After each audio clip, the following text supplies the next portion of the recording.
Welcome to The Skinny. I'm your host, SHAYZON. So many things happening all at the same time. Incredible conversations, communities being built, dreams being realized, and movements ignited and reignited.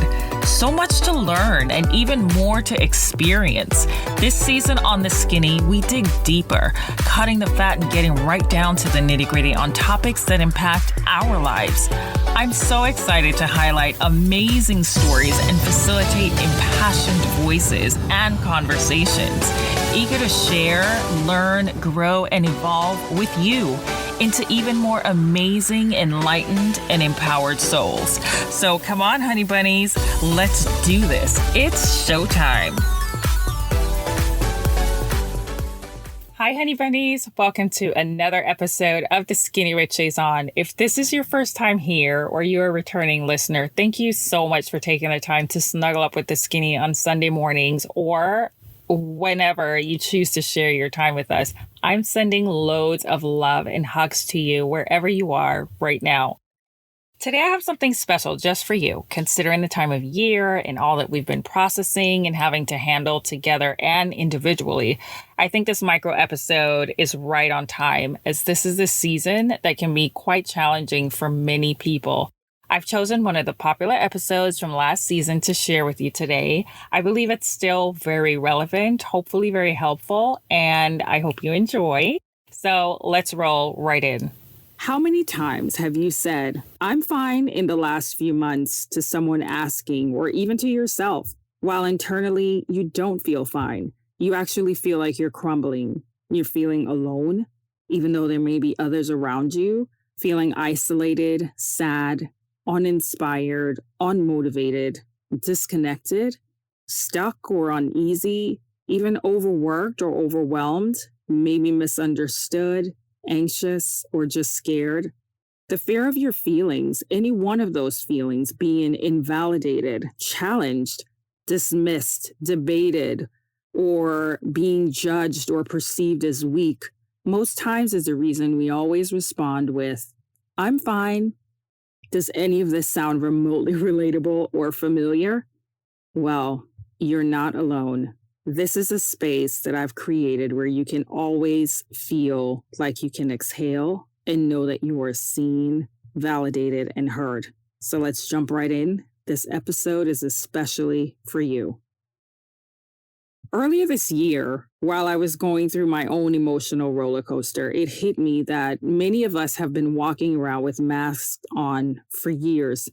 We've perfected the art of maintaining a poised exterior, keeping that well-rehearsed smile, ready to light things up at the drop of a dime, all while we skillfully mask our sincere struggles and true feelings.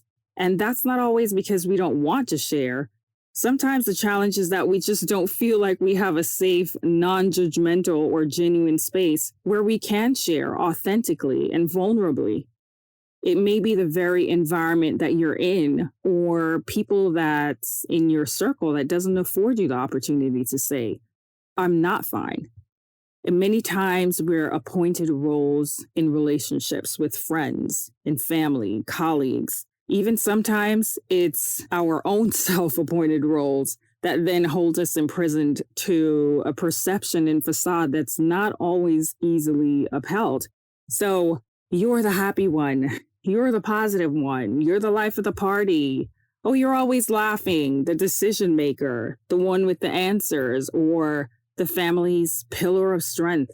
And the fear of being embarrassed, the idea of being a burden or making others uncomfortable, many times controls the words that we hear rolling off our very own tongues.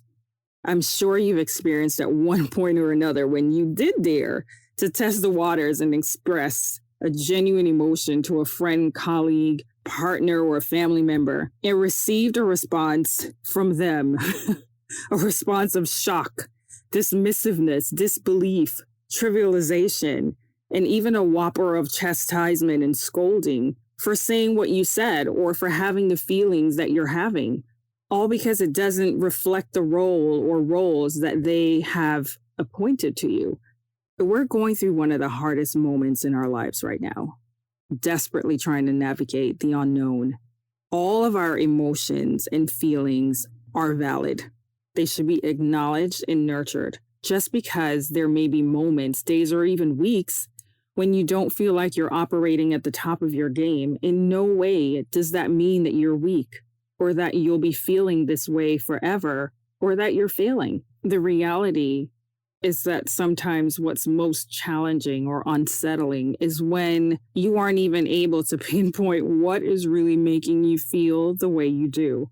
Sometimes we have to literally give ourselves permission to be present, to feel, acknowledge and accept where we are in that current moment and allow ourselves to authentically go through the space that we're in, because that is where the true strength comes from. It helps us to be able to recognize and process more effectively the next time it creeps up on us again, because there will be other times, that's for sure.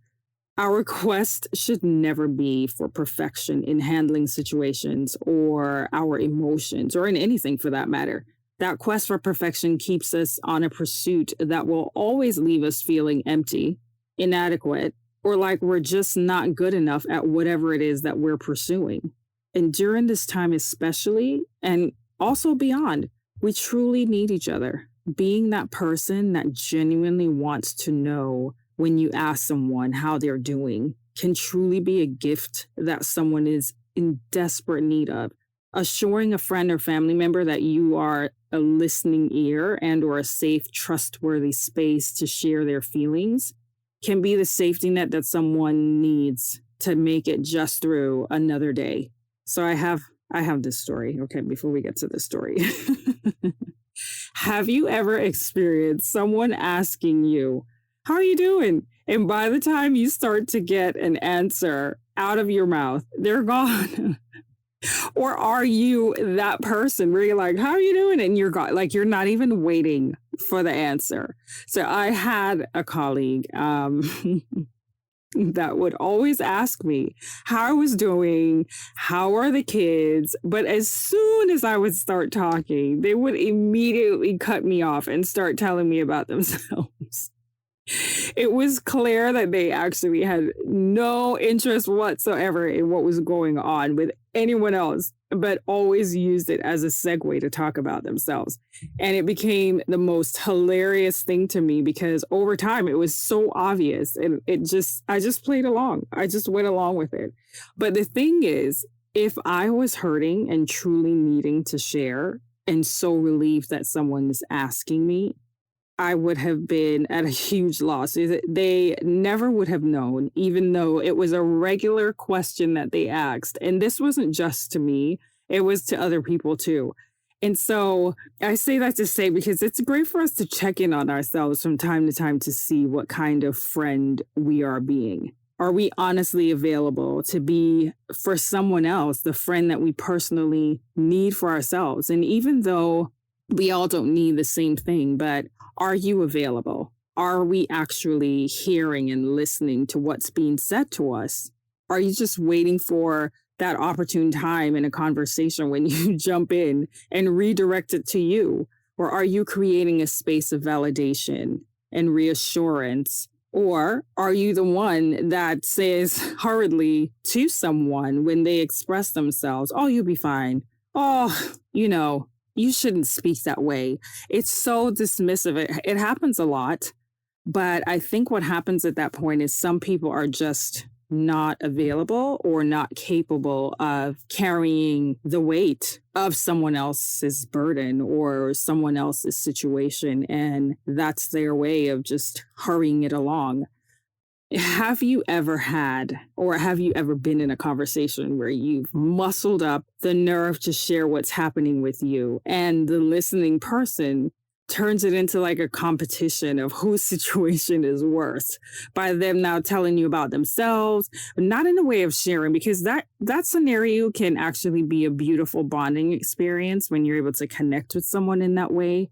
But what they do instead is to downgrade or invalidate your story and experience by, "Oh, well, you think that's bad? Let me tell you about, or I have a same situation of blah, blah, blah." And it's redirected. I have definitely witnessed and experienced that one too. Empathy and grace is so important for us to extend towards others, and most importantly, towards ourselves. We're so critical with ourselves, and it's so easy for people to assume about someone's life and conclude that their life is fine and they shouldn't have anything to complain about without realizing it. Sometimes your idea of someone's life greatly influences how you respond to them in different situations, which can lead us to be completely inaccurate and misguided about what they may be needing in that moment with you. Remember when I was a new mom, remembering about this time, and I was very hesitant to share that some days I felt very alone. Even though I had my beautiful baby and my wonderful husband and father, and what was a situation that clearly looked like nothing to complain about. But in those moments on this very new journey as a mother, I didn't desire to share it as a complaint. It was what I was feeling and experiencing, but there were those times that it felt difficult to explain. So I held it in because I didn't want my words to be misinterpreted as a complaint or a sign of me not coping well or being incapable of being a new mom. It's like there's all these different things that you're carrying at that time. And an incorrect or inappropriate reaction can be so very hurtful and demeaning, which is yet another reason that many people don't reach out when they're in need, because it's now another weight that you have to carry on top of everything else. And what many of us, if not all, seek at one point or another in our lives is non-judgmental, supportive, attentive, and genuinely loving connections and relationships. And the amusing thing is that some people will get all of that more authentically from a stranger sooner than someone close to them. And as friends in a community, my hope is that we continue to strive for conscious, deliberate, and gracious connections, especially now, and checking in on each other regularly, genuinely being there for each other, and making time in our busy schedules, because we are busy. It's just because we're on the pandemic, there's this assumption sometimes that you're not doing anything, and that's not the case. But even though we're busy, making that time to not only hear someone, but to listen with empathy and compassion. So it's not just about someone always reaching out, or it's up to someone to reach out if they need help, but sometimes it's us tuning in. So on those days when you're not fine, I leave with you these reminders. Don't feel guilty. Choose yourself, focus on your healing, whatever that may look like for you. You are worthy and you deserve it. Be kind to your mind and your body. It's important to talk about how you're feeling, but until you find that person, if you don't have someone now, or persons that make you feel safe and seen, that can be your confidant, remember you can write. And if that's not your jam, if it's not your preference, make a video to yourself and just talk there. Playing it back later or playing it back at some point, if you play it back at all, may be so therapeutic, because then you have an opportunity to see what you have evolved from or what you were going through at that time, or just being able to get it out, really. And think of 2 things that you're grateful for, because many times we become so consumed in our minds with what we're dealing with at that time. It just becomes like so loud or so cloudy. But if we have just these tiny little things to help us out, like thinking of 2 things I'm grateful for in this moment, tell yourself 4 things that you love about yourself. Remember that you are enough just as you are, and this is a moment. I don't care what that is, it is going to pass. Don't feel guilty for doing something or things that you enjoy in those times, even when you may have like a long list of to-dos that's already overwhelming you. But it might be necessary for you to take that moment so that you can execute whatever it is that you need to do, or to help you to get beyond that slum and celebrate each achievement, no matter how small. Some days that just might be writing down your ideas or goals. Some days it might be, hey, I made it through another day. And that is all I had to offer today. And for those that really are fine, check in on those that pop into your mind. Don't take that for granted. It may be for a reason bigger than you realize. And don't hold someone prisoner to the moment that they've shared with you, especially after that cloud has passed for them, where later on it's just that continuous, hey, I remember when so and so, or are you doing okay? Or you continue to see them in that low moment. Just acknowledge it as a compartmentalized moment in life that we all experience, and move on.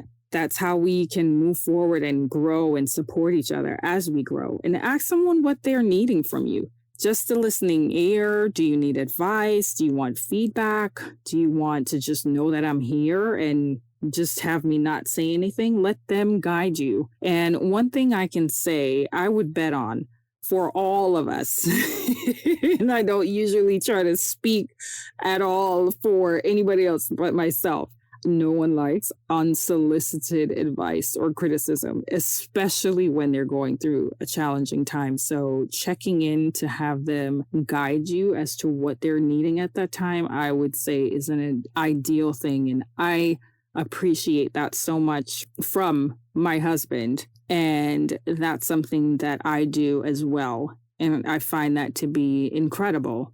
There is deep trust for someone to share with you. Major trust. And in those times, it's so important to remember to come from a place of love, validation, and support to them.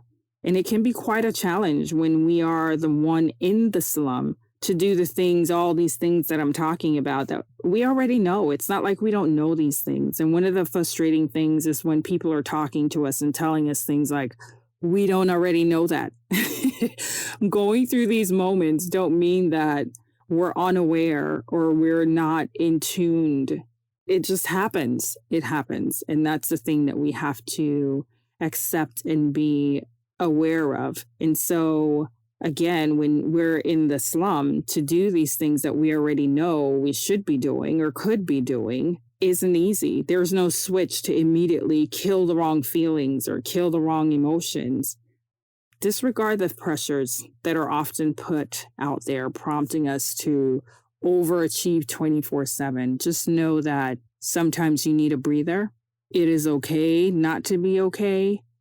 You are an amazing soul. You are still valuable, even though you don't feel like you're worthy sometimes. You don't feel like you're accomplishing much at the moment. You feel like you're giving out more love than you're receiving. I always say allow yourself to cry if you need to. Sometimes we need to. And find positive distractions if possible. It might be a TV show. It might be a joke. It might be that positive distraction is a phone call to call someone. Even if you don't even feel like sharing at that moment, but stepping outside of it, someone else's voice can get you laughing. You never know. That has happened. I've been told that I've done that for someone else. And practice self-compassion and forgiveness. And oh, do I believe in this one? Get some sunlight. On those days when you feel like, oh my gosh, everything feels so heavy. Look out your window, get some sunlight. It is truly a powerful thing. It makes a difference. And remember that this passes. All of this that we're going through right now is going to pass. We're just in the midst of the unknown, and it's very unsettling some days, most days. And it does. It always does. It always passed. And tomorrow can still be a glorious day, even in the midst of uncertainty. So I wanted this episode to be especially for you. I know there's going to be the episodes where it's packed with information and enlightenment and all of this motivational stuff. But my goal with this season and previous seasons, but even more so now because of what we're going through when this has premiered again, was to also be a source of exhale, a source of comfort, and in knowing that, hey, you can communicate with me. You can leave me a message. You can send me a message, send me an email, DM me, because I am here. And if there is no one else that you can reach out to, know that you can reach out to me. I wanted, before the season continues and runs along, just to pause for a moment and do this mini episode or micro. It's not as long as all the other interviews, but I wanted to take that time just to let you know that I appreciate you individually as a listener and as a part of this community, and to pour this out on you, not just to say it in the entry of the show or the outro of the show, but I wanted to take that time especially for you.